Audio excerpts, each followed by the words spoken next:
فاتحہ۔ بسم اللہ الرحمن الرحیم الرحمن الرحیم مالک یوم الدین ایاک نعبد و ایاک نستعین اہدنا الصراط المستقیم صراط الذین انعمت علیہم غیر المغضوب علیہم ولا الضالین اللہم صل علی محمد وآل محمد۔ تھوڑا سا ساؤنڈ بڑھوائیے۔ بڑھوا دے اس کا ساؤنڈ۔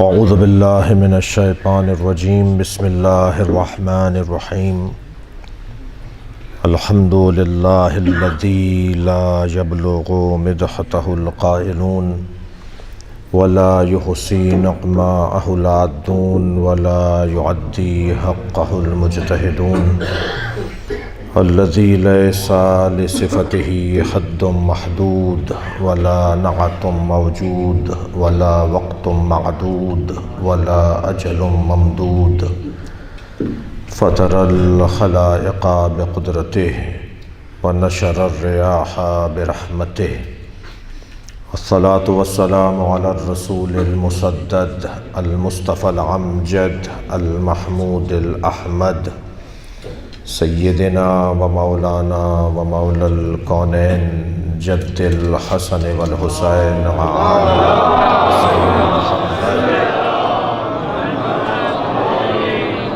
وآلہ الطیبین الطاہرین المعصومین الذین قال اللہ انما یرید اللہ لیذہب عنکم الرجس اہل البیت ویطہرکم تطہیرا۔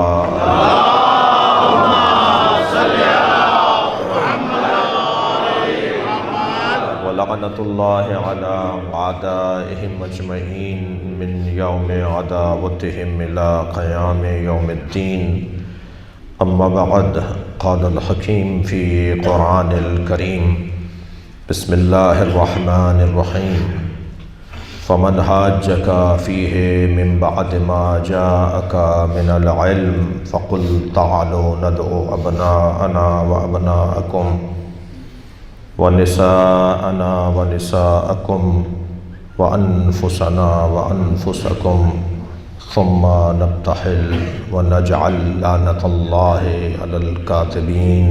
صلوات۔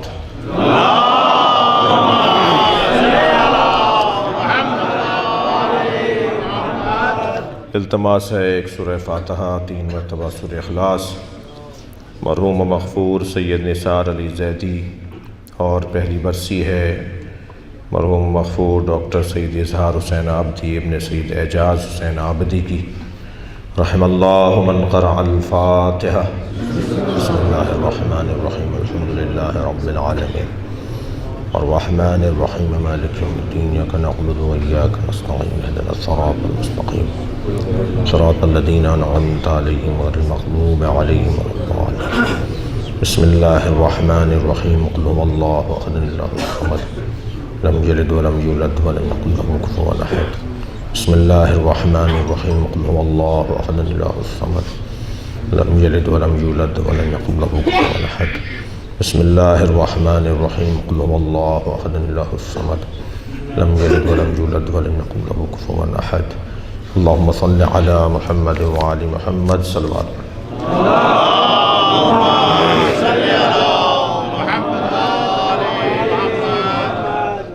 سورہ مبارکہ آل عمران کی آیہ کریمہ اللہ معرفت کا، معارف کا، مفاہیم کا، عرفان کا ایک دسترخوان بچھا رہا ہے۔ خالق کا کلام قرآن اور مخلوق کا کلام نہج البلاغہ، یہ دو ایسے کلام ہیں جو وقت کے محتاج نہیں ہیں۔ قرآن آج بھی نیا نظر آتا ہے اور تفسیر قرآن نہج البلاغہ بھی نئی نظر آتی ہے۔ میں اور آپ تو سورج کو دیکھ کے چلتے ہیں نا، سورج علی کو دیکھ کے چلتا ہے۔ یہ وقت کے محتاج لوگ نہیں ہیں بلکہ وقت ان کا محتاج ہے۔ یہ جو کہہ دیں وہی اصول بن جائے، جو کر دیں وہی دستور بن جائے۔ ان کی زندگیاں اللہ کے ارادے کے مطابق رہنما زندگیاں ہیں۔ خالق کا کلام قرآن مجید کی بہت ساری آیات ہیں جو ہمیں اپنے گھروں میں اچھے فریم بنوا کر لگانے کی ضرورت ہے تاکہ آتے جاتے ان پر ہماری نگاہ پڑے اور وہ آیات ہماری رویوں کو تبدیل کریں۔ مثلا سورہ تکویر کی آیت فَأَيْنَ تَذْهَبُونَ، کہاں جا رہے ہو؟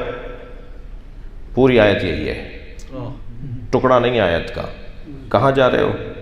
قرآن ہم سے پوچھ رہا ہے کہاں جا رہے ہو؟ جواب ہے تو جاؤ، ورنہ کہاں جا رہے ہو؟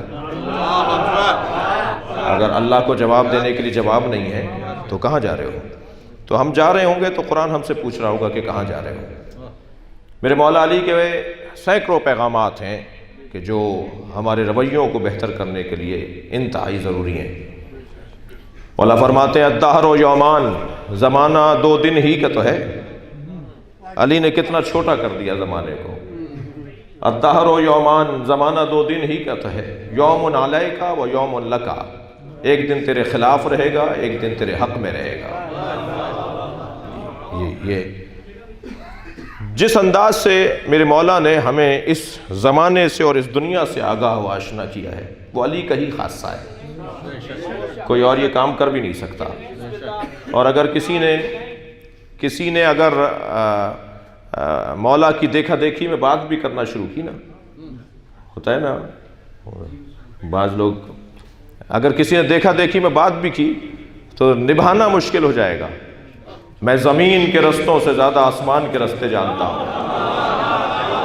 کوئی بولے اس لہجے میں، کوئی بات کرے اس لہجے میں، تو جو لب و لہجہ مولا علی کا ہے، جو لب و لہجہ الہی ہے، اس لب و لہجے کا کوئی ثانی نہیں ہے۔ کیا ہونا ہے؟ یہ مائک لگنا ہے، اس کو کہاں رکھ کے لگائیے؟ یہاں۔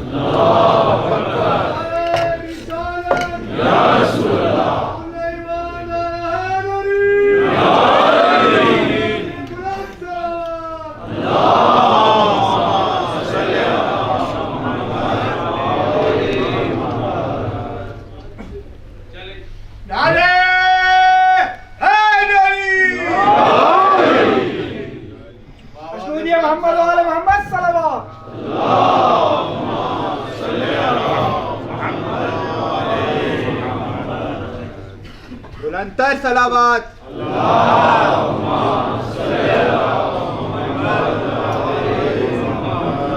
برائے خوشنودی امام زمانہ بلندتر صلوات۔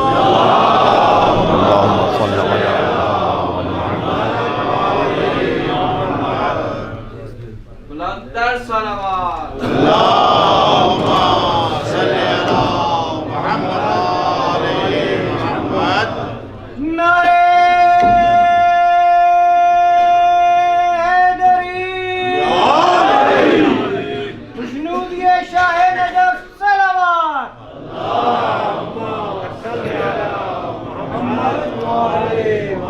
توجہ میرے ساتھ ہے آپ کی؟ اب آپ کا اندازہ ہو رہا ہوگا کہ مجلس کس کیفیت کی ہے۔ بسم اللہ بسم اللہ۔ تو آپ بھی بہت دیر سے عبادت ہیں اور بہت زیادہ عبادت میں آپ کو مصروف رکھنے کا ارادہ بھی نہیں ہے۔ توجہ میری طرف ہے؟ میں عرض کر رہا تھا کہ جس لب و لہجے میں علی بات کرتے ہیں نا، وہ لب و لہجہ علی مولا ہی کا خاصہ ہے، کوئی مولا علی کے لہجے میں بات کر بھی نہیں سکتا۔ اور مولا نے تو ویسے ہی، میرا اور آپ کا ہی عقیدہ نہیں ہے، مولا نے بہت پہلے کہہ دیا خبردار لا یقاسو بآل محمد احد من هذه الامہ، اس امت کے کسی فرد کو بھی آل محمد کے برابر میں نہ بٹھانا۔ مولا نے بہت روشن انداز سے، اور دلیل بھی علی نے دی ہے، احترام سب کا رہے، مقام سب کا مختلف ہے، اور لیکن علی کے برابر کوئی، اہل بیت کے برابر کوئی نہیں بیٹھ سکتا۔ اور دلیل مولا علی نے کیا دی؟ مولا فرماتے ہیں کیفا یسوا من جرت نعمتہم، وہ اہل بیت کے برابر کیسے ہو سکتے ہیں جو اہل بیت کے ٹکڑے کھاتے ہوں؟ لہٰذا یہ طے ہے، یہ بات عقیدے کی نہیں ہے، یہ بات عقیدہ بنتا بھی دلیل سے ہے بھائی، یہ بات دلیل کی ہے، یہ بات معقول ہے، یہ بات مشروع ہے، یہ بات ممکن ہے، یہ اس گھرانے کے ساتھ کسی کا کوئی مقایسہ نہیں ہے، کوئی ہے ہی نہیں ان کے علاوہ۔ تو خالق کے کلام قرآن مجید 6000 سے زیادہ آیات، مگر اللہ ایک آیت میں ارشاد فرما رہا ہے انما اعظکم بواحدہ، سارا قرآن ایک طرف، میری ایک نصیحت ایک طرف، ان تقوموا للہ، جو کام کرو اللہ کی خاطر کرو، مل کر کرو یا علیحدہ رہ کے کرو، اجتماعی امور انجام دو یا انفرادی امور، لیکن تمہارے کاموں پر نیت للہ ہی ہونی چاہیے۔ یہ خلاصہ ہے میری اور آپ کی زندگیوں کا۔ ان آیات میں سے ایک آیت میں آپ کے سامنے تلاوت کر رہا ہوں، مگر اس آیت کے ترجمے سے پہلے میرا دل کہہ رہا ہے کہ تھوڑی سی تمہید میرے ساتھ آپ ہمراہی کریں گے۔ عزیزان گرامی، اس دروازے کے علاوہ کسی اور دروازے پر بیٹھنا عقلاً جائز نہیں ہے۔ ہاں، عقلاً جائز نہیں ہے۔ عقل کا تقاضا یہ ہے کہ اس دروازے پر بیٹھو جو دروازہ قابلیت کا حامل ہے۔ بھائی اگر تھکے ہوئے نہیں ہے تو ایک جملہ کہہ دیتا ہوں، ہر جگہ ایک ہی آواز ہے کہ میرٹ پہ تقرریاں ہونی چاہیے، میرٹ پہ داخلے ہونے چاہیے، میرٹ پہ تبادلے ہونے چاہیے، میرٹ پہ پارٹی ٹکٹس ملنے چاہیے۔ ہم بھی تو 1400 سال سے مجلس اسی لیے کر رہے ہیں کہ نبی کے بعد میرٹ پہ ماننا چاہیے۔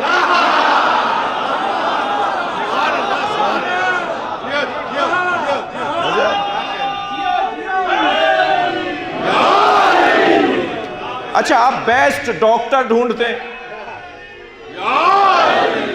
آپ بہتر انجینئر ڈھونڈتے ہیں، آپ بہتر ڈاکٹر ڈھونڈتے ہیں، آپ بہتر عالم ڈھونڈتے ہیں، آپ ہر کام میں بہتری کی طرف ہیں۔ یہ دین اتنا مظلوم کیوں ہے کہ ہر ککڑی بیچنے والا مسئلہ بتاتا ہے؟ دقت فرما رہے ہیں۔ تو بات قابلیت اور معیار کے مطابق کرنا یہ عقل کا تقاضا ہے۔ دیکھیں، میں اور آپ، ہم سب دنیا میں 5 نقص لے کر آئے۔ ہم جاہل پیدا ہوئے، واللہ اخرجکم من بطون امہاتکم لا تعلمون شیئا، ہم کچھ نہیں جانتے تھے، اللہ نے ہمیں کورا بالکل جاہل پیدا کیا۔ قرآن پڑھ رہا ہوں، ہم جاہل پیدا ہوئے۔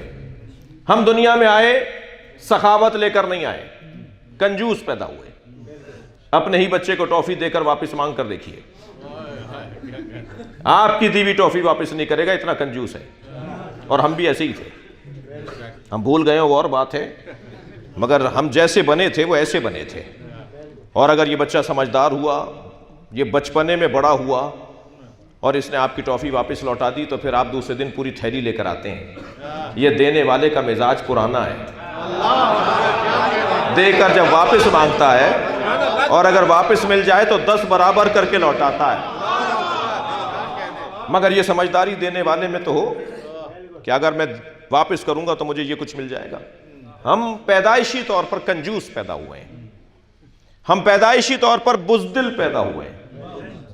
ذرا ڈانٹیے، ذرا اسے گھوریے، ذرا اس کے سامنے کوئی پٹاخہ، کوئی دھماکہ، کوئی آواز، کوئی اونچی آواز میں بات کیجئے اس بچے کے سامنے، رو پڑے گا، ڈرے گا۔ ہم بزدل پیدا ہوئے ہیں، ہم شجاع پیدا نہیں ہوئے۔ پیدائشی طور پر ہم بے غیرت پیدا ہوئے ہیں۔ کھینچ کر اس لیے بولا تاکہ آپ کو برا نہیں لگے۔ ہم غیرت لے کر پیدا نہیں ہوئے۔ برابر کی بچی لے جاتی تھی، خالہ آپ کا بچہ بڑا پیارا لگتا ہے، کھلا لوں کچھ دیر؟ اماں نے نئے کپڑے پہنائے، دودھ پلایا، کھانا وانا کھلایا، جو بھی فیرنی دلیا جو بھی، اور بچی کو دے دیا۔ 2 گھنٹے بعد اماں کو یاد آیا کہ ان کا بچہ برابر میں گیا تھا۔ جب یہ لینے گئی تو معلوم ہوا برابر والی بچی لے گئی تھی، برابر میں گئی تو معلوم ہوا برابر والی بچی لے گئی تھی۔ گیا برابر والے گھر میں تھا، نکلا 8ویں گھر سے۔ جو چاہے گود میں اٹھا لے، جو چاہے پیار کر لے، جو چاہے منہ میں ٹافی دے دے، تو یہ غیرت مند کہاں ہے؟ پیدائشی طور پہ یہ حال ہے ہمارا. اچھا اگر جملہ یہی عرض کر دوں کہ اگر کسی اور کی گود میں پلنا بے غیرتی ہے تو فرد اگر کسی اور کی گود میں پلے تو بے غیرت, اور پورا ملک کسی اور کی گود میں پلے تو. صلوات پڑھیں محمد و آل محمد پر.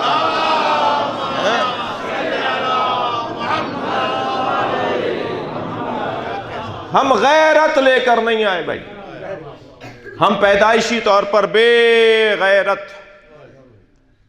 یہ تیسرا نقص, علم لے کر نہیں آئے, شجاعت لے کر نہیں آئے, غیرت لے کر نہیں آئے. ہم پیدائشی طور پر بے عزت پیدا ہوئے ہیں, عزت لے کر نہیں آئے. اماں نے جیسے ڈالا ایسے پڑے رہے, مکھی بھن بناتی رہی جی, کپڑے پہنا دیے تو مہربانی اور ایسے ہی چھوڑ دیا تو مہربانی. کوئی عزت وزت لے کر نہیں آئے. وہ جو بڑے آدمی بن جاتے ہیں نا, 21ویں گریڈ کا افسر, اور وہ ذرا ٹیڑھا ہو کے چل رہا ہوتا ہے تو اس کے زمانے کے لوگ کہتے ہیں یہ مجھ سے بات کرے گا, میں نے اس کا بچپن دیکھا ہے. یہ عزت تھی. ہم پیدائشی طور پر عزت لے کر نہیں آئے, غیرت لے کر نہیں آئے, عزت لے کر نہیں آئے, علم لے کر نہیں آئے, شجاعت لے کر نہیں آئے, سخاوت لے کر نہیں آئے. تبھی تو اس دروازے پر بیٹھے ہیں کہ یہ پیدائشی طور پر یہ سارے کمالات لے کر آئے ہیں. صلوات پڑھ لیں ذرا محمد و آل محمد.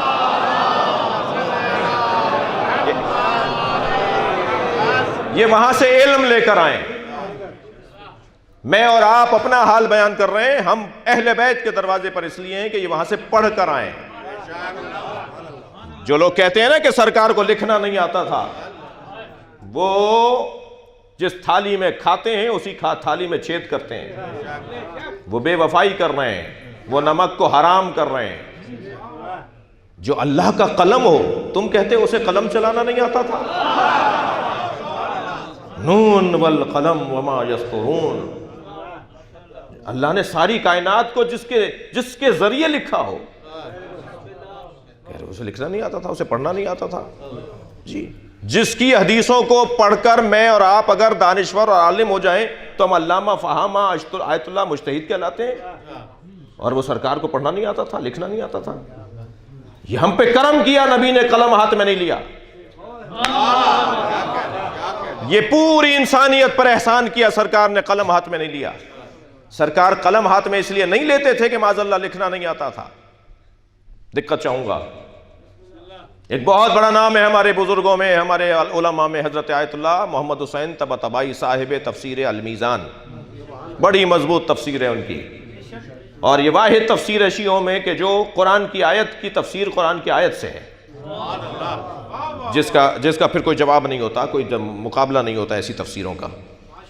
وہ ہر کچھ مدت کے بعد اپنے بیٹے سے کہتے تھے, بیٹا یہ کچھ کاغذ ہیں, انہیں جا کے کنویں میں پھینکاؤ, اور وہ کنویں میں پھینکاتے تھے.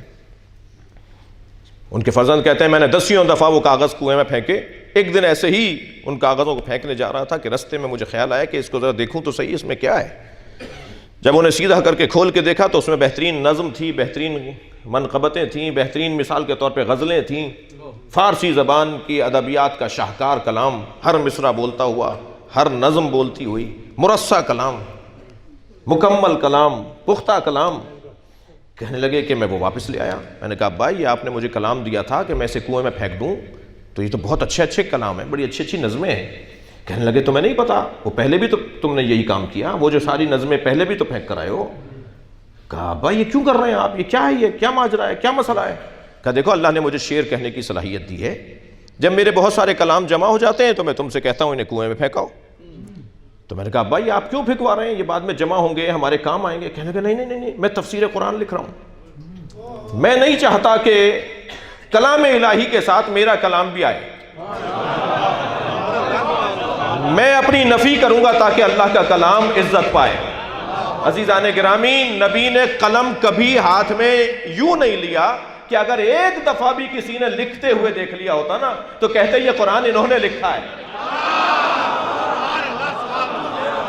ہم قلم کو ہی ہاتھ نہیں لگائیں گے, اللہ کا کلام اللہ ہی کا رہے. صلوات پڑھیں گے محمد و آل محمد.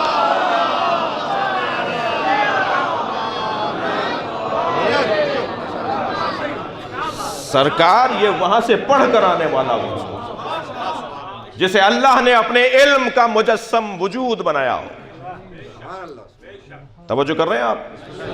اللہ اپنے علم کو جب کاغذ پر اتارتا ہے تو اسے قرآن نام دیتا ہے، اور اللہ جب اپنے علم کو پیکر میں ڈھالتا ہے تو اسے محمد نام دیتا ہے. یہ سرکار دو جہاں علم الہی کا مکمل وجود ہے. لہٰذا یہ وہاں سے پڑھ، اچھا یہ تو مولا نبی کی بات، اور مولا نبی کی بات پوری ہی نہیں ہوتی جب تک کہ مولا علی کی بات نہ ہو. سرکار ہی پسند نہیں کرتے اس بات کو. سرکار فرماتے ہیں انا و علی من نور واحد، میں اور علی ایک نور کے دو ٹکڑے ہیں. ہماری حقیقت ایک ہے، جلوے دو ہیں. وجود محمدیہ اور وجود حیدریہ ایک ہے. میں اور علی ایک نور کے دو ٹکڑے ہیں. جو ٹکڑوں میں تبدیل ہو جائے وہ اللہ نہیں ہوتا. جو جز کا حصہ بن جائے پھر اسے اللہ نہیں کہا جا سکتا. اس لیے کہ اللہ صمد کو کہتے ہیں اور صمد بے نیاز کو کہتے ہیں، اور جز کا محتاج ہوتا ہے وہ صمد نہیں ہوتا. یہاں مولا علی وہاں سے پڑھ کر آئے. جب ہر پیغام مولا کی زبان سے ایسا جاری ہوتا تھا کہ لوگ ششدر رہ جاتے تھے، مولا مستقبل کی باتیں فرماتے تھے، آئندہ کی باتیں بتاتے تھے. جا رہے ہیں جنگ نہروان پر. جنگ بھی بہت ہی منفرد جنگ ہے، ایک ہی جنگ ہے تاریخ بشریت کے اندر جسے جنگ نہروان کہتے ہیں. وہ کام بھی علی نے کر کے دکھایا ہے. تو ایک شخص دوڑتا ہوا ہے، علی نہ جائیے، یہ جنگ آپ کے لیے ناکام رہے گی، آپ اس جنگ میں کامیاب نہیں لوٹیں گے. حضرت نے فرمایا تم جانتے ہو کہ میں کامیاب نہیں رہوں گا؟ کہنے لگا ہاں آپ کا ستارہ گردش میں ہے. دیکھا آپ نے، کچھ لوگ اپنی حدوں کو نہیں جانتے اور ائمہ کا حساب بھی لگا رہے ہوتے ہیں. خبردار میرے بچے اور جوان، یہ جو طوطوں سے فال نکالنے والے بیٹھے ہیں نا، یہ جو جگہ جگہ بورڈ لگائے بیٹھے ہیں، یہ فال نکالنے والے اور تقدیریں بتانے والے، جن کے پاس علم ہو، جن کے پاس عزاخانہ ہو، وہ اپنی تقدیریں کہیں اور کھلوائیں گے. جو اہل بیت کے چاہنے والے ہیں وہ فال وال نہیں نکلواتے، لکیروں پر نہیں چلتے. جی ہم تو اگر اس دروازے پر آ جائیں تو ہمارے ہاتھ کی لکیر بدل جاتی ہے. ہمارا تعلق اگر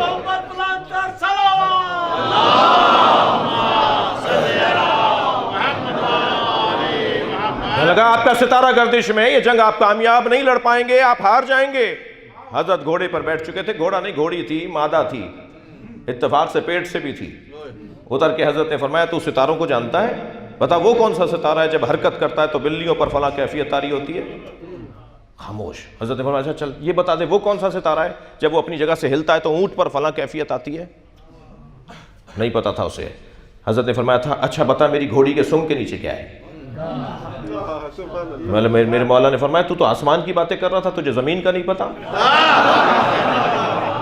پھر میرے مولا نے اپنی گھوڑی کے شکم پہ ہاتھ رکھتے ہوئے فرمایا بتا اس میں نر ہے یا مادہ؟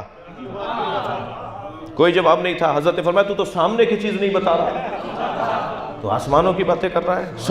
سن میں نے جنگیں بہت لڑی ہیں، مگر جیسی جنگ میں یہ لڑنے جا رہا ہوں ایسی کامیاب جنگ میں نے لڑی نہیں ہے. میں تجھے جانے سے پہلے بتاتا ہوں میرے 9 شہید نہیں ہوں گے، ان کے 9 بچیں گے نہیں. اور حتیٰ جب مولا یہ کہہ کر آگے بڑھے تو ایک چاہنے والے نے پوچھ لیا مولا ہمارے لوگ کون کون شہید ہوں گے؟ تو اللہ میرے مولا نے پہلے بتا دیا کہ ہمارے فلاں فلاں فلاں نام بتا دیا کہ شہید کون ہوگا. اور جو وہاں سے بھاگ کر جانے والے تھے، جو بچ کر بھاگے، مولا بھاگنے والوں کے نام بھی بتا دیے. جی علامہ مفتی جعفر حسین قائد ملت جعفریہ نے شرح لکھتے ہوئے جب اس خطبے کی شرح لکھی ہے تو وہ لکھتے ہیں کہ 2 افریقہ بھاگے، 2 عدن بھاگے، 2 یمن بھاگے، ہو سکتا ہے 2 افغانستان بھی بھاگے ہوں. وہ علی کی تلوار سے بچنے والے. صلوات پڑھ لیں ذرا نبی کی ذات پر.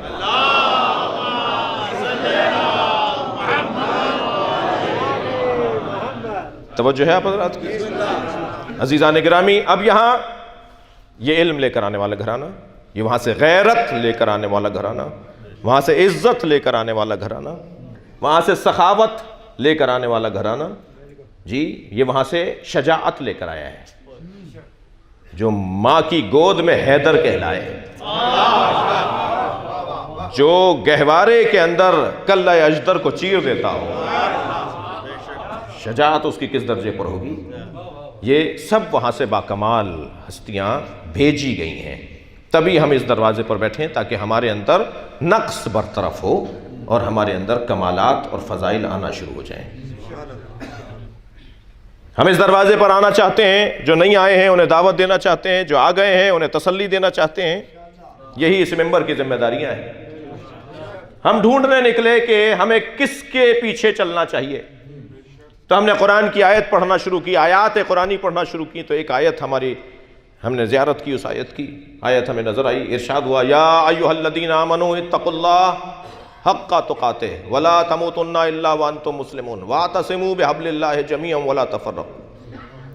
اے صاحبان ایمان، تقوی پروردگار اختیار کرو اور اللہ کی رسی کو مضبوطی کے ساتھ تھامے رکھو۔ تو رسی ہے کوئی جسے تھامیں گے تو ہم اللہ تک پہنچیں گے، کوئی رسی ہے، اللہ نے رسی بتائی ہے، کوئی رسی ہے۔ ہم سرکار کی خدمت میں گئے، یا رسول اللہ، اللہ کی رسی کیا ہے؟ تو حضرت نے ایک جواب دیا۔ مولا علی سے پوچھا، یا علی اللہ کی رسی کیا ہے؟ تو علی نے ایک اور جواب دیا۔ یہ جوابوں کا مختلف ہونا اختلاف نہیں ہے، وسعت علمی ہے۔ مولا علی سے پوچھا، یا علی اللہ کی رسی کیا ہے؟ فرمایا قرآن۔ مولا نبی سے پوچھا، یا رسول اللہ اللہ کی رسی کیا ہے؟ فرمایا علی۔ رسی کم سے کم 2 ڈوروں کے بٹنے کو کہا جاتا ہے۔ آپ علی اور قرآن کو ملائیں گے تو اللہ کی رسی بنے گی۔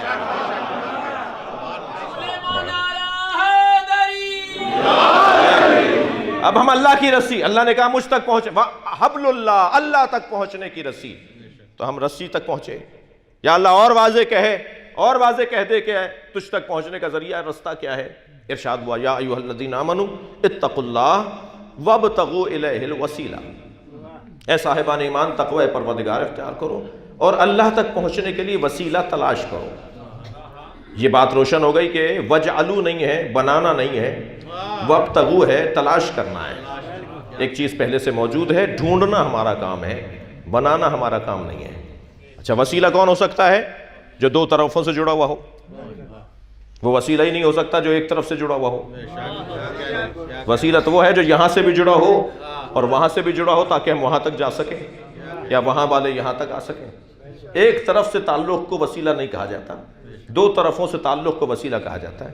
تو اب ہمیں ایسا بندہ، ایسا وجود، ایسا گھرانہ ڈھونڈنا ہے جس کا تعلق یہاں سے بھی ہو اور وہاں سے بھی ہو، اور یہاں سے تعلق کو بشریت کہا جائے اور وہاں سے تعلق کو نورانیت کہا جائے۔ وہ یہاں والے مسائل وہاں لے جانے کے قابل ہوں اور وہاں کے احکامات یہاں لانے کی صلاحیت رکھتے ہیں، تب تو وہ وسیلہ کہلائیں گے، اور ہمیں وسیلہ تلاش کرنے کا حکم ہے۔ یا اللہ اور واضح کہہ دے۔ ہم نے پھر قرآن پڑھنا شروع کیا تو ہمیں ایک آیت نظر آئی، یا ایھا الذین آمنوا اتقوا اللہ وکونوا مع الصادقین۔ اے صاحبان ایمان، تقوی پروردگار اختیار کرو اور سچوں کے ساتھ ہو جاؤ۔ تو اب ہمیں ڈھونڈنا ہے کہ سچے کون ہیں، اس لیے کہ اللہ نے کہا ہے کہ متقی ہونے کے بعد سچوں کے ساتھ ہو جاؤ۔ سچا ہے کون؟ سچا تو وہی کہلائے گا نا جو مباہلے میں جھوٹوں پہ لعنت کرنے گیا۔ صلوات پڑھ لیں محمد و آل محمد۔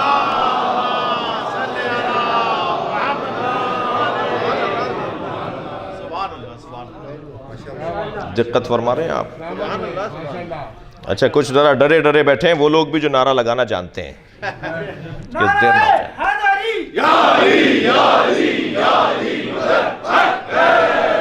کہ کہیں کوئی بزرگ ڈانٹ نہ دے۔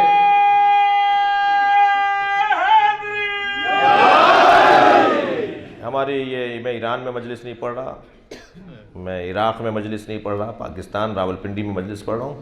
ہماری اپنی ثقافت ہے، مجلسوں کا ہمارا اپنا رنگ ہے، ہمارا اپنا حسن ہے۔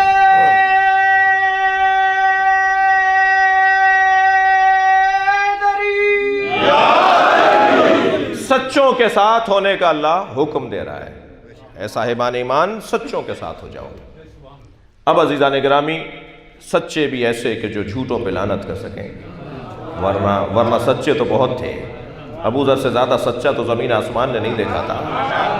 سچا تو ابو ذر بہت بڑا سچا تھا رضی اللہ تعالی عنہ، مگر جھوٹوں پہ لعنت کرنے کے لیے تو وہی نکلے کہ جن کی زندگیوں میں ایک بال برابر بھی کذب کا گزر نہ رہا۔ اور دیکھیں اہتمام کتنا ہو رہا ہے، انتظام کتنا ہو رہا ہے۔ انہیں پروردگار عالم نے سچا قرار دیا ہے اور جھوٹوں پہ لعنت کرنے کے قابل قرار دیا ہے۔ اب آیت کا ترجمہ سن لیجئے۔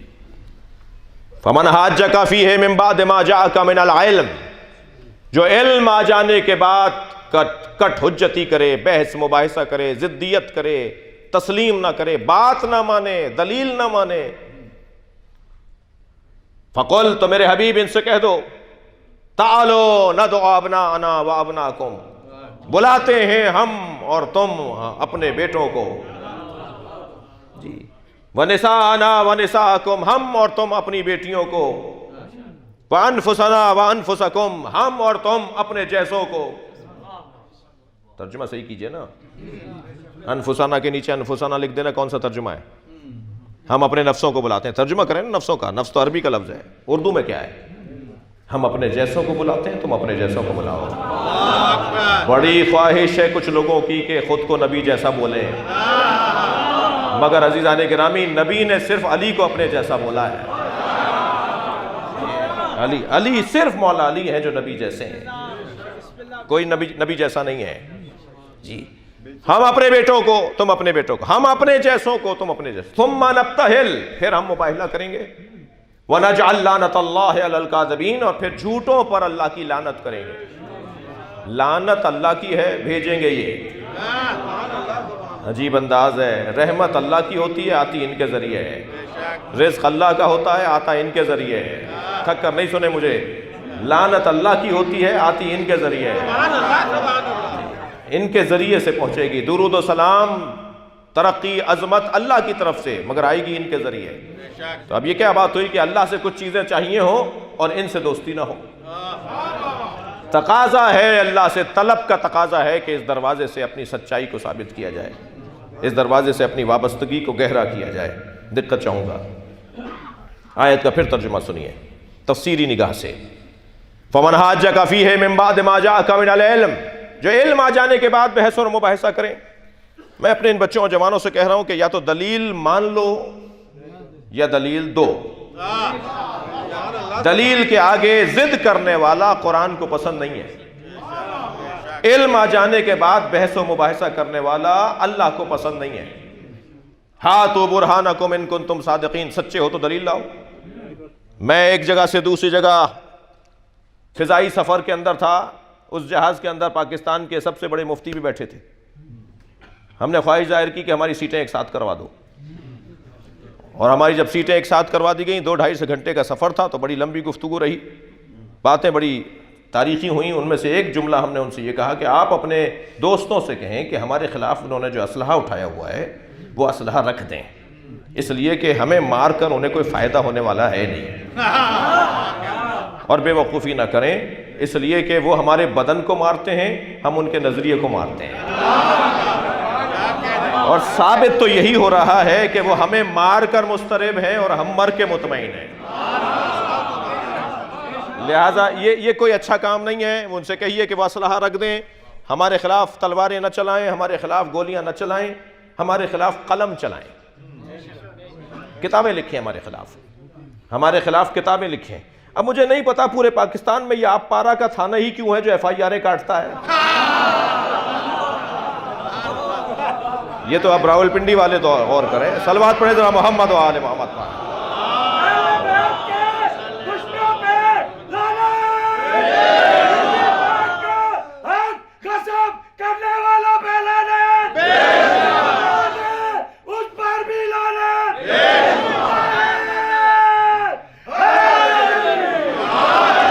ماشاءاللہ، خوب سامع ہو تو ایسے ہوں بھائی، ابھی میں نے بات شروع نہیں کی کہ یہ آخر تک پہنچ گئے۔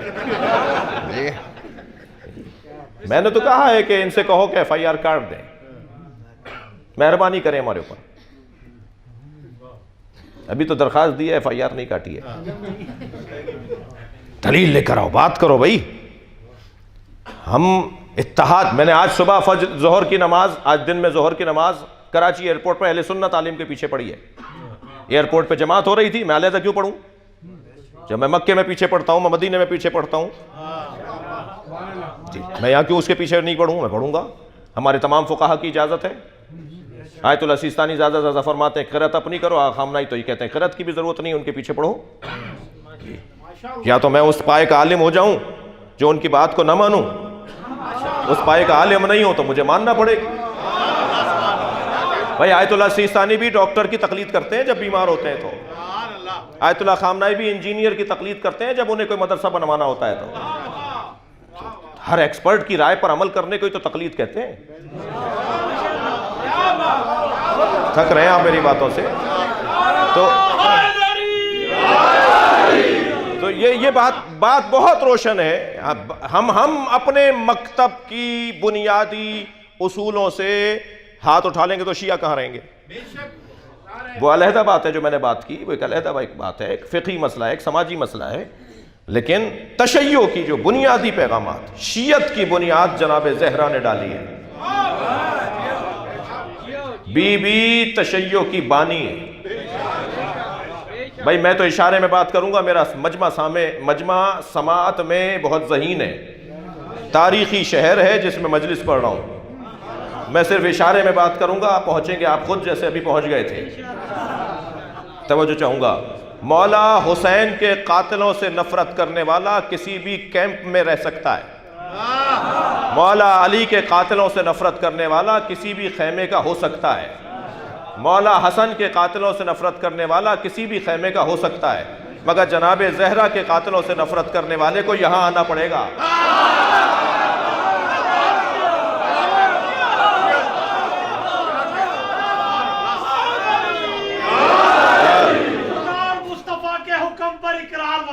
ماشاءاللہ. خدا اور مصطفیٰ کے حکم پر اقرار واجب ہو، نبی زادی کے ہر دشمن کا بھی انکار واجب ہو. کسی فتوی یا ترمیم سے ہم ڈرتے نہیں. شوکت شریعت بس وہی ہے جس میں علی کا پیار واجب ہو. بے بہا نعرہ توجہ کر لیا آپ نے؟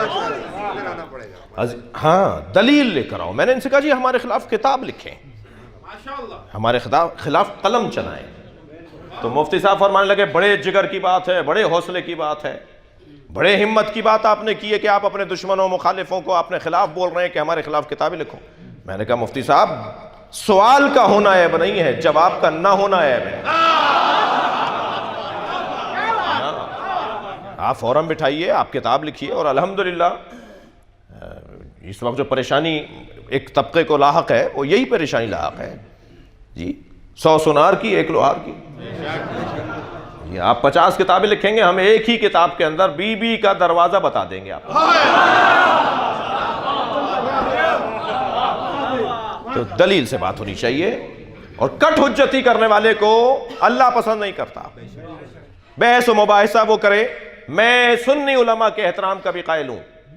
آپ کو اختلاف مجھ سے ہو سکتا ہے، اس وقت مجلس میں پڑھ رہا ہوں، جب آپ پڑھیں تو جواب دے دیجئے گا.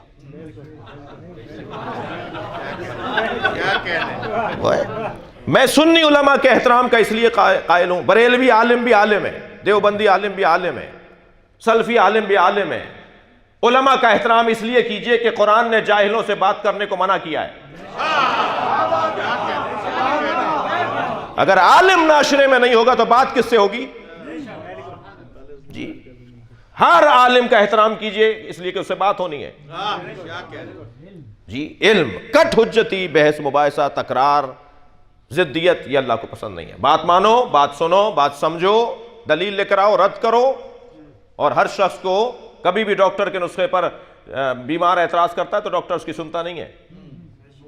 ڈاکٹر کہتا ہے کسی اور ڈاکٹر کے پاس چلے جائیے. تمہیں اگر ڈاکٹر سے اختلاف ہے تو جا کر مکینک سے علاج نہیں کرواؤ گے. اگر ڈاکٹر سے اختلاف ہے تو جا کر انجینئر سے نسخہ نہیں لکھوائیں گے. جائیں گے پھر بھی ڈاکٹر کے پاس. اس کو نہیں مان رہے، مانیں گے دوسرا بھی ڈاکٹر ہی ہوگا. تو ہر فیلڈ کا ایک ایکسپرٹ ہوتا ہے. ایکسپرٹ کے خلاف بات کرنا یہ معقول نہیں ہے جی. ایکسپرٹ کی رائے پر عمل کرنے کا پہلا نظریہ حضرت ابو طالب نے دیا. خانہ کعبہ گر چکا تھا، شدید طوفانی بارش خانہ کعبہ کی عمارت منہدم کر چکی تھی. سارے 24 قبیلوں کے سردار جمع ہیں کہ کیا کریں. جب چراغ محفل حضرت ابو طالب کے سامنے آیا حضرت ابو طالب نے فرمایا ہم میں سے کوئی ماہر معمار نہیں ہے جو ہم رائے دینے بیٹھے ہیں، فلاں قبیلے میں ایک ماہر معمار ہے، اسے بلاؤ، جو وہ کہہ دے وہی ہمیں ماننا ہے۔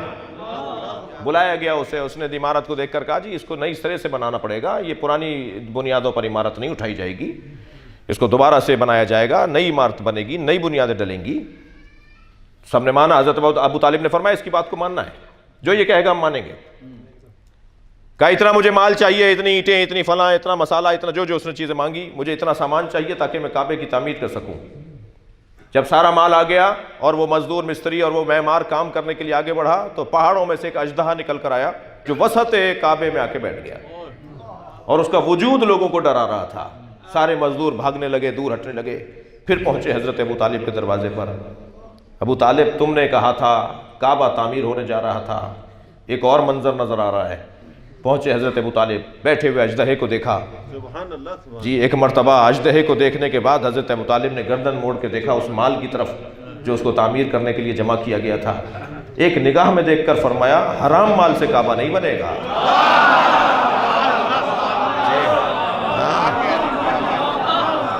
سب گردنیں لٹک گئیں۔ یہ صرف آج کے وڈیروں اور چودھریوں کا انداز نہیں ہے کہ جس کی جو چیز اچھی لگی اٹھوا لی۔ یہ پہلے زمانے کے لوگ ہیں، مزاج کی بات ہے، افراد کی بات نہیں ہے۔ سب کی گردنیں جھکی ہوئی تھی۔ حضرت ابو طالب نے فرمایا حلال مال جمع کرو۔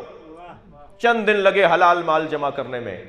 جب حلال مال جمع ہو گیا پھر حضرت ابو طالب نے دونوں ہاتھوں کو بلند کر کے کہا یا اللہ تیرا گھر بنانا چاہتے ہیں، ہماری مدد کر۔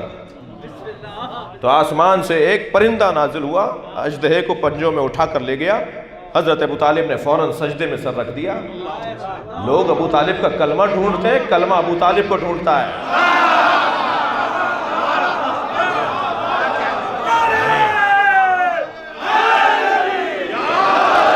بغیر ابو طالب کے مفہوم کلمہ روشن نہیں ہے۔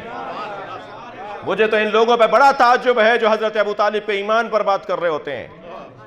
عزیزان گرامی، میں ایمان ابو طالب پر تقریر کرنا توہین ابو طالب سمجھتا ہوں۔ ایمان ابو طالب پر تقریر نہیں ہونی چاہیے، عظمت ابو طالب پر بات ہونی چاہیے۔ جب محشر میں آئیں گے حضرت ابو طالب تو بادشاہوں کی طرح آمد ہوگی اور انبیاء کی صف میں کھڑے کیے جائیں گے۔ یہ مولا علی کا فرمان اتنا سنائیے ان لوگوں کو، اتنا سنائیے جو کلمہ ڈھونڈ رہے ہوتے ہیں، انہیں بتائیے کہ ہم تو ابو طالب کو وصی خدا مانتے ہیں، حجت خدا مانتے ہیں، جی وصی انبیاء مانتے ہیں۔ حضرت ابو طالب کا مقام کوئی معمولی مقام نہیں ہے۔ آمادہ ہے تو ایک جملہ اور کہہ دوں، توجہ ہے؟ بیٹھ جاؤ میرے لال، بیٹھ۔ ایک صلوات اور نبی کی ذات پہ دیا کریں۔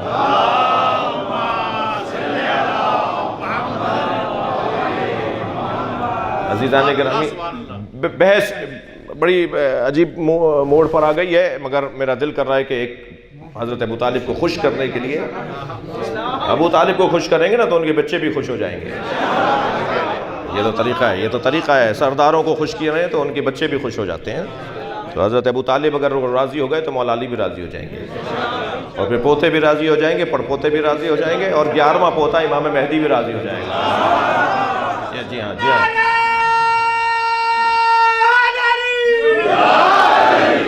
عزیزان گرامی، جب حضرت نبی مکرم کی خبر خوش لے کر حضرت فاطمہ بنت اسد حضرت ابو طالب کی خدمت میں آئی نا کہ اے سردار ابو طالب، آپ کو اللہ نے بھتیجا عطا کیا ہے، مبارک ہو مبارک ہو، تو بے ساختہ حضرت ابو طالب نے فرمایا تم نے مجھے خوشخبری سنائی ہے، تم نے مجھے بشارت سنائی ہے، میں اس کے بدلے میں تمہیں بشارت سناتا ہوں 30 سال کے بعد تمہاری گود میں اس کا وصی آئے گا۔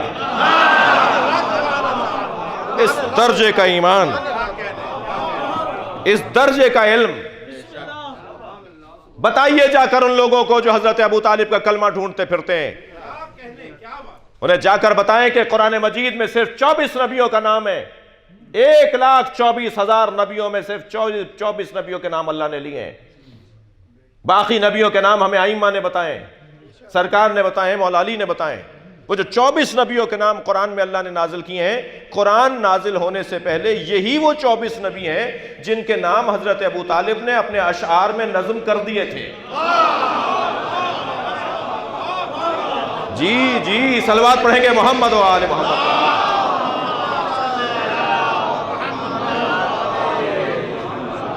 کٹ حجتی اللہ کو پسند نہیں ہے. خواہ مخواہ کا بحث مباحثہ اور تکرار اللہ کو پسند نہیں ہے. آگے بات بڑھ رہی ہے. جب بحث مباحثہ کرنے پر آ جائیں اور دلیل نہ مانے تو پھر کہہ دیجئے کہ اب ہم مباحثہ کریں گے. جب دلیل سے کوئی بات نہ مانے تو غیب سے مدد مانگی جاتی ہے, اور غیب سے مدد مانگنے کی صلاحیت جس میں ہو اسے متقی کہا جاتا ہے. جو اللہ سے قرب رکھتا ہوگا وہی غیب سے مدد مانگ سکتا ہے, وہی وہاں سے پیغام لے سکتا ہے, وہ وہیں سے غیبی مدد لے سکتا ہے. تبھی تو ہم اور آپ جاتے ہیں اللہ کے خاص بندوں کے پاس, اولیاء الہی کے پاس, متقی پرہیزگاروں کے پاس, جن کی نمازیں قضا نہیں ہیں, جن کی عبادتیں پوری ہیں, جن کے روزے قضا نہیں ہیں, جو قرآن کے قاری اور حافظ ہیں, جو گناہ نہیں کرتے, مقدس لوگوں کے پاس ہم جاتے ہیں نا دعا کروانے کے لیے. ہماری بڑی بوڑھیاں, ہماری بوائیں, ہماری بزرگ خواتین کہتی تھی جاؤ فلاں مولانا سے دعا دما کروا کے آؤ, فلاں گلی کے اندر ایک بزرگ رہتے ہیں ان سے جا کے دعا کروا کر آؤ. کیوں ان لوگوں سے ہم دعا کرواتے ہیں؟ اس لیے کہ یہ اللہ کا قرب رکھتے ہیں, اور جو اللہ کا قرب رکھتا ہے وہی اللہ سے غیب کی مدد لے سکتا ہے. اللہ سے مدد وہ لے گا. بہت سے لوگ کہتے ہیں ہمیں ڈائریکٹ اللہ سے بات کرنی چاہیے, ہم اللہ سے خود بات کریں گے, ہمیں کسی وسیلے کی ضرورت نہیں ہے. تو جب کوئی ایسی آواز میرے کان میں آتی ہے تو میں پہلا جملہ تو یہ کہتا ہوں کہ اس کو دیکھو تو صحیح, یہ ہے کون؟ اس نے اپنا قد دیکھا ہے, اس نے اپنا چہرہ آئینے میں دیکھا ہے, اس کی حیثیت ہے کہ ڈائریکٹ اللہ سے بات کرے؟ ڈائریکٹ اللہ سے بات کرنے کا دعویٰ یا محمد کریں یا علی کریں. اہل تقویٰ کو حق ہے کہ وہ اللہ سے بات کریں. جو حال خراب ہے اور کہتے ہیں جی اللہ سے بات کریں گے. جی غیب سے مدد وہ لیتا ہے کہ جو اللہ سے جڑا ہوا ہو, جس کا تعلق اللہ سے ہو. کہنے جی یا علی مدد کہنا بدعت ہے. اچھا بولتے ہمیں, تشریح آپ کریں گے؟ میں یا علی مدد بولتا ہوں نا, تو شرح بھی میں کروں گا, جواب بھی میں دوں گا, سمجھاؤں گا بھی میں کہ میں مولا علی سے مدد کیوں مانگتا ہوں. جو مدد مانگتا ہی نہیں ہے وہ کیسے شرح کر رہا ہے؟ کالے کپڑے میں پہنتا ہوں, دلیلیں آپ دیں گے کہ نہیں کالے کپڑے پہننا بدعت ہے, تو مجھ سے پوچھئے نا, میں پہن رہا ہوں نا. شیعوں کے 40 پاروں کا قرآن ہے, 10 پارے فلاں کی بکری کھا گئی. بکری تمہاری ہے, جواب ہم دیں. اس بکری سے ہمارا کیا تعلق جو قرآن کھا جاتی ہو؟ عجیب و غریب داستان ہے. میں اگر مولا علی سے, تھک تو نہیں رہے میری باتوں سے, میں اگر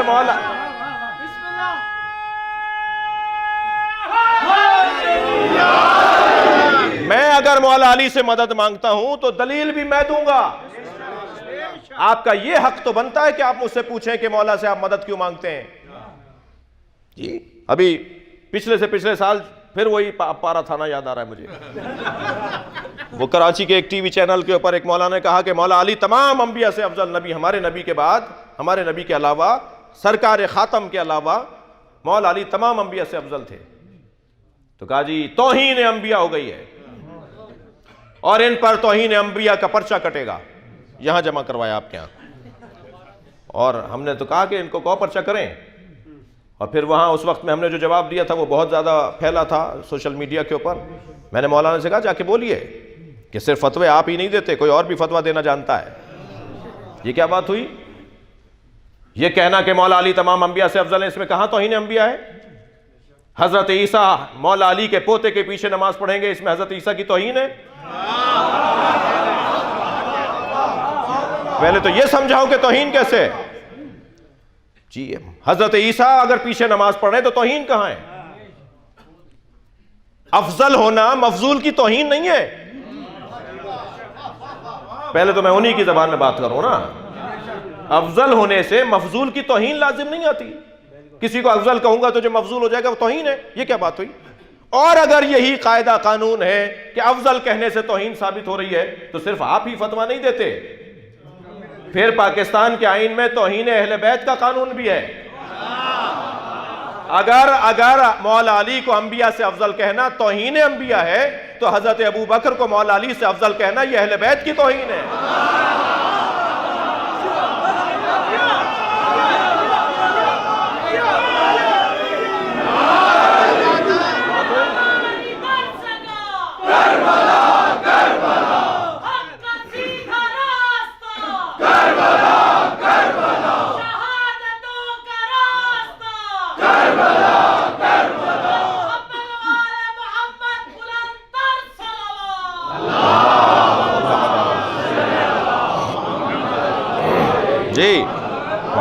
بات دلیل سے ہونی چاہیے، یا دلیل دو یا دلیل لو. اور اس کے بعد جب بحث مباحثہ تکرار ضدیت تو پھر غیب سے مدد. اور غیب سے مدد مانگنے کے لیے اللہ کا وہی بندہ اللہ سے مدد طلب کر سکتا ہے، منگوا سکتا ہے. طلب تو ہم سب کرتے ہیں، منگوا وہ سکتا ہے کہ جس کے پاس اللہ کا قرب حاصل ہو، قرب الہی حاصل ہو. جی یا علی مدد میں بولتا ہوں، چاہ رہے ہیں کہ میں ایک دلیل دے دوں. یا علی مدد میں بولتا ہوں، یعنی ہم بولتے ہیں، آپ بولتے ہیں، ہم سب بولتے ہیں، اور جو نہیں بولتے انہیں بلوانا بھی جانتے ہیں. میں مکے میں حرم الہی سے اپنے ہوٹل کی طرف جا رہا تھا حضور، تو دو مصری برابر سے گزرے. اسی حلیے میں رہتا ہوں، اہل بیت کے مکتب کا نوکر ہوں، آپ سب کا نوکر ہوں، آپ سب کا نوکر ہوں. اور کوئی اتنی موٹی کتاب تیار ہو جائے گی جو سفروں میں ملاقاتوں میں گفتگو ہوئی ہے نا، جو کوئی نہ کوئی برابر میں تو ضرور بیٹھتا ہے. جی کھڑا ہوتا ہے، بیٹھتا ہے، چلتا پھرتا ایئرپورٹس پر. تو وہ کہتے ہیں آپ شیعہ مولوی ہیں، آپ سے سوال کر لوں؟ تو میں پہلا جواب تو یہ دیتا ہوں کہ میں پہن کے اس لیے پھر رہا ہوں کہ آپ سوال کر لیں. ہمارے بارے میں خود سے فیصلے کرتے ہیں، ہم سے نہیں پوچھتے. ہم سے پوچھئے نا، ہم یہ کیوں کرتے ہیں، وہ کیوں کرتے ہیں. اللہ کا کام بھی بڑا نرالا ہے. جو نظر و نیاز کو نہیں مانتے نا، وہ مکے سے زمزم لا کے ضرور بانٹتے ہیں. اللہ خوب جانتا ہے منوانا. جو قبروں پہ جانا بدعت بولتے ہیں نا، وہ کعبے کے ساتھ حتیم کا طواف بھی کرتے ہیں. حتیم کعبہ نہیں ہے، مگر اس کا طواف واجب ہے. جی حتیم کیا ہے؟ حضرت ابراہیم، حضرت اسماعیل اور حضرت حاجرہ کی قبریں ہیں. قبر نمانوں میں طواف کرواؤں گا. اللہ کا کام دیکھیے، اللہ کے کام بڑے نرالے ہیں. اللہ کا طریقہ بڑا منفرد ہے. خانہ کعبہ کو گرانے کے لیے ہاتھیوں کا لشکر آیا تھا. ہاتھیوں کے مقابل اگر اللہ نے ہاتھی بھیجے ہوتے تو ہاتھیوں کی طاقت کو تسلیم کر لیا ہوتا. اللہ نے ہاتھیوں کے مقابل ہاتھی نہیں بھیجے، ابابیل کا لشکر. چھوٹا سا پرندہ میری اور آپ کی مٹھی میں آ جائے، چونچ کتنی بڑی ہوگی، کنکر کتنا بڑا ہوگا، ہاتھی کی کھال کتنی موٹی ہے. اتنے کنکر مارے کہ ہاتھی زخمی ہو کر سواروں کو گرانے لگے. اور قرآن نے پکار کے کہا وَأَرْسَلَ عَلَيْهِمْ طَيْرًا أَبَابِيلَ، ہم نے اصحاب فیل پر ایک طیر، ایک پرندہ بھیجا جس کا نام ابابیل ہے. جتنے کنکر پھینکے کوئی خطا نہیں جا رہا تھا، اس لیے کہ بھیجا ہوا پرندہ ہے. بھیجا ہوا جانور بھی ہو تو غلطی نہیں کرتا.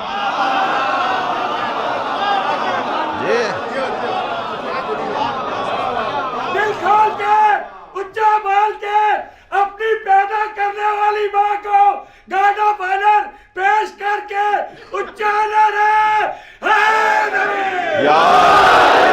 ماشاءاللہ ماشاءاللہ. میں جو کام کر رہا ہوں، آپ جو کام، ہم بتائیں گے نا ہم کیا کر رہے ہیں، کیوں کر رہے ہیں، کیوں کر رہے ہیں. بھائی بچوں کو کاٹ کے کھلا رہے ہیں تو کوئی ایک تو راولپنڈی کا بچہ گم ہوتا. شیعہ حضرات بچوں کو ذبح کر کے گوشت پکاتے ہیں، تو کوئی ایک بچہ تو گم ہوتا راولپنڈی میں. آج تک کوئی ایف آئی آر کٹی کہ محرم آئے 4 بچے گم ہو گئے.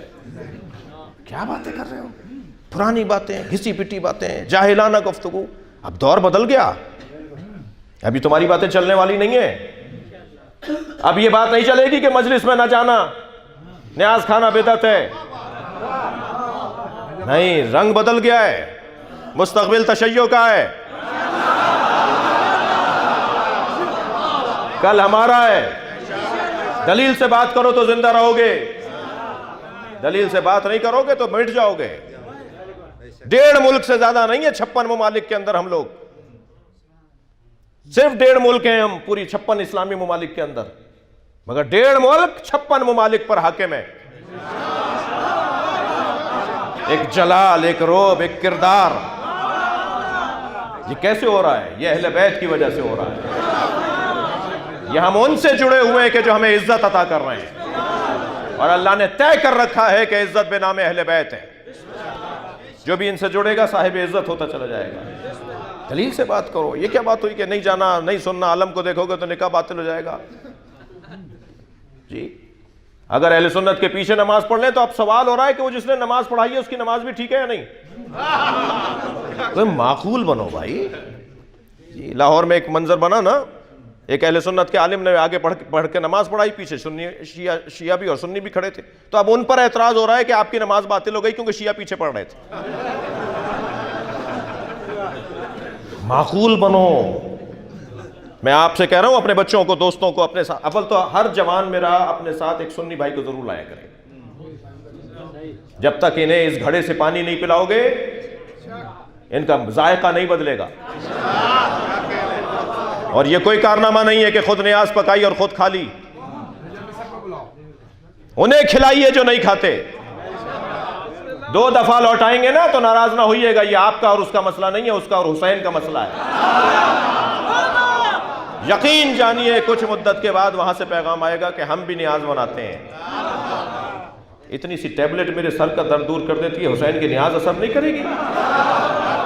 یہ جو حلق سے لقمہ اترتا ہے اس کا اثر ہے. وسعت قلبی کے ساتھ, سعہ صدر کے ساتھ, عزیزوں جانوں بھائیوں کے ساتھ رہتے ہوئے. آیت اللہ سیستانی فرماتے ہیں سنی ہمارے بھائی نہیں ہیں, سنیوں کو بھائی نہیں کہو, سنی ہماری جان ہے. سنیوں کے ساتھ ہم رہتے ہیں, سنیوں کے ساتھ ہماری دوستیاں ہیں, تعلقات ہیں, اسکول کالج اداروں میں ہم سب ساتھ ساتھ ہیں, محلے گلی کوچوں میں ہم ساتھ ہیں. یہ کہہ کر جان نہیں چھٹے گی کہ وہ چائنا والے سانپ بچھو اور چمگادڑ کا سوپ اور کتے بلی کھا رہے ہیں تو وہ کورونا وائرس کا شکار ہو گئے. کھایا کسی اور نے تھا, بیماری تو آپ کو بھی لگنے کو ہے نا. اب سمجھ میں آیا کہ حسین کو قتل کرنے والا بھی جہنمی ہے, خاموش رہنے والا بھی جہنمی ہے. برائیوں کے خلاف چلیے, صلوات پڑھیں محمد و آل محمد.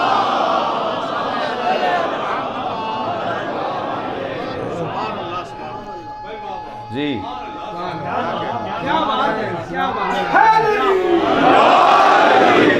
اب وہ تو غیر مسلم ہیں, وہ کتے بلی کھاتے ہیں, تو ہمارا کیا مطلب؟ نہیں, ہمارا مطلب اب بن رہا ہے نا, ہمارا مطلب بن رہا ہے. اور عجیب بات ہے, پیغام آ گیا وہاں پر, وہاں کی عدالت نے فیصلہ سنا دیا جس کو یہ وائرس لگا ہے اسے مار دو.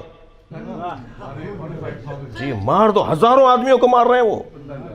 جی اب یہ کہہ کر میں جان نہیں چھڑا سکتا کہ جی وہ تو شریعت کو نہیں مانتے. نہیں, شریعت کا مخاطب انسان ہے, مسلمان نہیں ہے.